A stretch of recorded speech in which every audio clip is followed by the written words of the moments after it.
नमस्कार दोस्तों, मेरा नाम सत्यम पाटकर है और आप देख रहे हो सत्यम पाटकर यूट्यूब चैनल। तो दोस्तों, आज की इस वीडियो में मैं आपको बताऊँगा कि अगर आप गूगल ड्राइव में जो है पीडीएफ फाइल बना रहे हो और यहाँ पर कुछ ऐसा प्रॉब्लम आ गया वेटिंग फॉर वाई-फाई, तो इस प्रॉब्लम को आप कैसे सॉल्व कर सकते हो?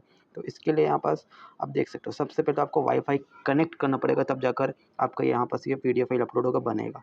लेकिन यहाँ पास अगर आपके पास वाई-फाई नहीं है, तो आप क्या करेंगे? तो इसके लिए आपको क्या करना है, जो ऊपर में आपको 3 लाइन आपको दिखाई दे रहा है ना, तो 3 लाइन में यहाँ पास आपको आना है, फिर यहाँ पास आपको सेटिंग्स में आ जाना है और सेटिंग्स में आने के बाद आपको नीचे आना है, यहाँ पास ट्रांसफ़र फाइल्स ओ ओनली और वाई-फाई इसको आपको सबसे पहले ऑफ कर देना है, ठीक है? तब जाकर यहाँ पास फिर ऐसा प्रॉब्लम आएगा वेटिंग फॉर नेटवर्क, है ना? फिर भी नहीं होगा, तो आपको क्या करना है, इसको सबसे पहले कैंसल कर देना है अपलोड को, है ना? जो बन रहा है इसको, अब फिर से यहाँ पास आपको नया जो है पीडीएफ फाइल बनाने के लिए फ़ोटोज़ को सिलेक्ट करना है, यहाँ पास कैमरा वाले आइकन पे आना है, जैसे कि आपको पता होगा आप बना रहे होंगे तो, है ना? यहाँ पास कैमरा वाला आइकन पे आना है, फिर यहाँ पास आपको गैलरी पे आना है, फिर यहाँ पास आपके सारे फ़ोटोज़ आपको दिख जाएँगे, यहाँ पास फिर से फ़ोटोज़ को आपको सिलेक्ट कर लेना है ना? और सिलेक्ट करने के बाद डन में ऐसे क्लिक कर देना है, डन करने का प्रोसेस होता है, फिर यहाँ से आप क्रॉप अप भी कर सकते हो।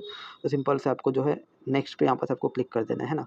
और नेक्स्ट पे क्लिक करने के बाद यहाँ पास ऐसा आ जाएगा, सिंपल सा आप अपने फ़ाइल का नाम र रख दीजिए और फ़ाइल का नाम रखने के बाद यहाँ पास आपका ऑलरेडी सब कुछ सेट है, और सिंपल से आपको सेव पे ऐसे क्लिक कर देना है। अब यहाँ पास आपका ईज़िली यहाँ पास आपका अपलोड हो रहा है, आप देख सकते हो। यहाँ पास ये देखिए, यहाँ पास हो चुका है हमारा पीडीएफ फाइल जो है फ़ोटोज़ से हमारा बन चुका है गूगल ड्राइव में। तो कुछ इस तरीके से आप इस प्रॉब्लम को सॉल्व कर सकते हो वेटिंग फॉर वाई-फाई और waiting for network in Google drive.